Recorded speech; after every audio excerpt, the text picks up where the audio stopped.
15လက်မကိုခုလိုမျိုးပေါ့နော်ခုဒါကျွန်တော်ပြထားတဲ့ဒီ coin 4လက်မပေါ့ coin 4လက်မသုံးမယ်ဆိုရင်တော့အောက်ကကျွန်တော်တို့ဒီစူပါတာဘိုမှဒီ coin 9နဲ့ကတော့အလိုက်ဖက်ဆုံးပေါ့နော် coin 9လက်မဝတ်ဒီ2500 3000ဝန်းကျင်ရှိတယ်ကျွန်တော်တို့ဒီ steel တန်လိုက်နဲ့ပေါ့နော်နောက်က steel တန်လိုက်နဲ့ကျွန်တော်တို့ဒီ၄ပေါင်း16ပေါက်ပါတဲ့ဒီစူပါတာဘိုနဲ့ဆိုရင်ဒါအလိုက်ဖက်ဆုံးပေါ့ coin က4လက်မဖြစ်သွားမယ်4လက်မဆိုတော့အတန်တော့နည်းနည်းထုံသွားပြီဒါပေမဲ့ကျွန်တော်တို့ဒီ crossover ကနေမှ mid height တန်တီးတန်ပေါ့နော် frequency ကိုကျွန်တော်တို့ဒီ mid height ဘက်ကိုပြန်တင်ပေါ့နော်ဒါဆိုရင်အကြမ်းပန်းပို့ပြီးတော့ခံတယ်ဒါပေမဲ့တစ်ခုရှိတာကကျွန်တော်တို့ဒီ coin 3လက်မဆိုရင်တော့ mid height တန်ပို့ပြီးတော့လှတာပေါ့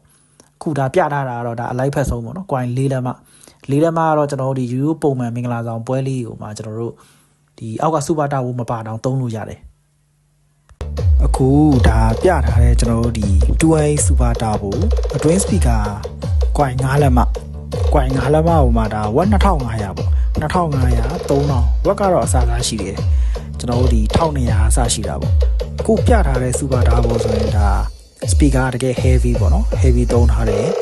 အပေါ်ကသူ့ကို live ဖက်ဖို့ကျွန်တော်တို့ဒီ mid height ပေါ့ mid height ဆိုဘာသုံးလဲဆိုရင်တော့အနည်းဆုံးဒါအချမ်းမင်းကျွန်တော်တွက်ပြမယ်ဆိုရင်တော့ Q4 နှစ်စုံပေါ့နော် Q4 နှစ်စုံကတော့အနည်းဆုံးသုံးပေးရမယ်အနည်းဆုံး coin 800လောက်ပေါ့နော် coin 3လက်မပေါ့နော်မှားလို့ကျွန်တော်ဒီ watt 800လောက်ပေါ့watt 800လောက်အနည်းဆုံးတော့ watt 1000ဆိုရင်လည်းဒါအတန်းထုံသွားပြီအပေါ် Q4 ကိုကျွန်တော်တို့ဒီ watt 1000သွားတက်မယ်ဆိုရင်လည်း coin က3လက်မပဲသုံးပေါ့အဲ့ကြောင့်ကကျွန်တော်တို့ကဒီအပေါ်က mid height တန်ကအပေါ်တန်အောက်တန်ညီတာပေါ့ဒါကျွန်တော်တို့ဒီ 2A ပေါ့နော် session 2ဆန်တဲ့ဒါ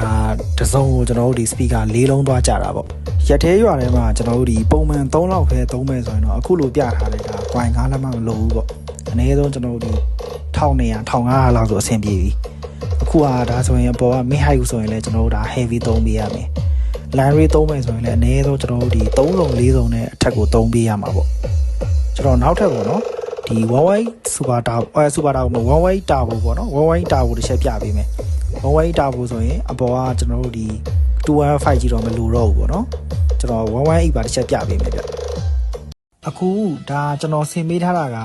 ရိုးရိုးတာမန်မင်္ဂလာဆောင်ပွဲသုံးလေးပဲဆင်ပေးထားတယ်ရက်သေးရွာထဲမှာလာပုံမှန်3လောက်ပဲဖွင့်မှုပေါ့နော်ဒါပေမဲ့အောက်ကတူသုံးပေးထားတာကကြတော့ဒီ 1Y tower ပေါ့ tower ကျွန်တော်တို့ဒီ18တဆန်တိုးအတွင်း speaker ဝက်3000နဲ့အတွင်းပြင် coin နဲ့ coin size 6လက်မနဲ့သုံးပေးထားတယ်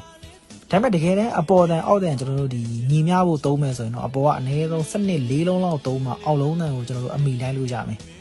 ဒါဆိုရင်ဘယ်လိုအနေထားဖြစ်သွားမလဲဆိုတော့အပေါ်တန်နည်းပြီးတော့အောက်ဒီစက်ဥဖာတန်များနေမှာပေါ့နော်ဒါပေမဲ့များတာကကျွန်တော်တို့ကထိမ့်ဖွင့်လို့ရတယ်နည်းတာသာတင်ဖွင့်ရင် speaker အတွက်အနေများတာ